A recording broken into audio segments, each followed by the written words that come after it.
Bagus. Itu sering dijadikan oleh kelompok tertentu untuk mentasyikik umat. Ini pertanyaan bagus, Pak.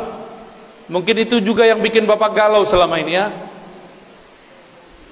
Sebelum Imam Asy'ari, apa akidah umat? Apakah Rasul ikut Asy'ari? Ya nggak mungkin, Asy'ari baru hidup abad ketiga Hijriah. Kata kawan, ente mazhab Syafi'i, tapi kok akidahnya Asy'ari? Coba, Syafi'i ikut Asy'ari nggak? Saya sudah sering mengatakan pertanyaan begini, pertanyaan yang bisa menjebak dirinya sendiri. Syubhat itu masuk ke pikiran kita, Pak. Dulu saya begitu. Sampai 2006 saya belum yakin Asy'ari sebagai imam Ahlus Sunnah. Bayangkan. Sampai tahun 2006. Jangan sampai Bapak tahun sekarang masih belum yakin juga Asy'ari sebagai imam Ahlus Sunnah. Cukup saya yang terakhir begitu, Pak. Imam Asy'ari itu menulis dalam muqaddimah kitab Al-Ibanah, akidahku ini adalah akidah yang aku riwayatkan dari murid-murid Imam Ahmad. Akidah ini akidah Imam Ahmad bin Hanbal. Ahmad bin Hanbal mengambil akidahnya dari Syafi'i, Imam Syafi'i dari Malik, Malik dari Nafi', Nafi' dari Ibnu Umar, Ibnu Umar dari Rasulullah sallallahu alaihi wasallam. Sebelum Imam Bukhari, orang pakai hadis apa? Imam Bukhari, tahu Imam Bukhari? Lahir akhir abad kedua, wafat pertengahan abad ketiga. Sebelum Imam Bukhari, ikut sunnah lewat siapa? Lewat Imam Syafi'i. Imam sunnahnya Imam Syafi'i. Coba lihat gelarnya Imam Syafi'i, Imamus Sunnah. Keberhasilan seorang guru jika muridnya lebih populer darinya, lebih terkenal dalam hadis darinya. Imam Syafi'i punya murid Ahmad bin Hanbal, Imam Syafi'i punya murid Al-Qarabisi, punya murid Al-Humaidi, mereka punya murid namanya Al-Bukhari. Al-Bukhari lebih terkenal dalam hadis daripada kakek gurunya Al-Imam Syafi'i. Walaupun Bukhari punya kitab Tauhid di Sahih Bukhari, tapi yang lebih terkenal sebagai Imam Tauhid adalah murid dari muridnya, yaitu Imam Asy'ari. Imam Asy'ari itu berguru ke murid-muridnya Imam Bukhari, maka akidahnya sama.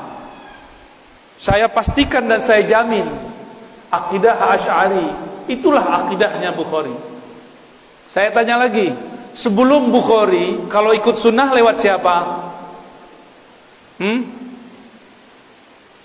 Nah, ini yang disebut sanad. Jadi jangan kebalik-balik. Kenapa kita nggak ikut akidah Syafi'i saja?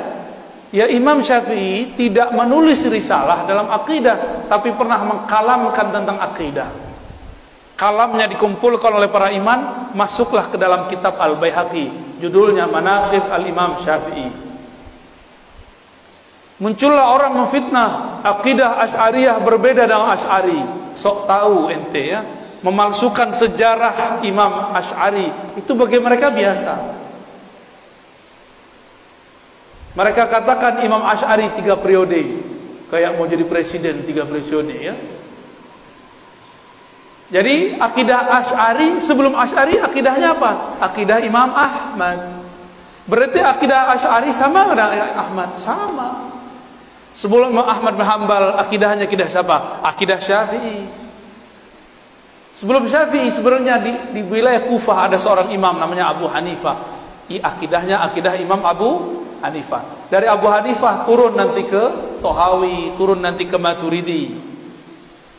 Jadi ada 2 cabang dari mazhab Abu Hanifah, Tohawiyah, Maturidiyah. Cuma mereka tidak tinggal di ibu kota umat Islam, yaitu Baghdad.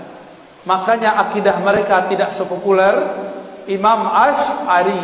Imam Asy'ari tinggal di Basrah, hijrah ke Baghdad, menjadi imam ahlu sunnah di semua wilayah. Kenapa? Kalau Indonesia kayak Jakarta, kalau Malaysia kayak Kuala Lumpur.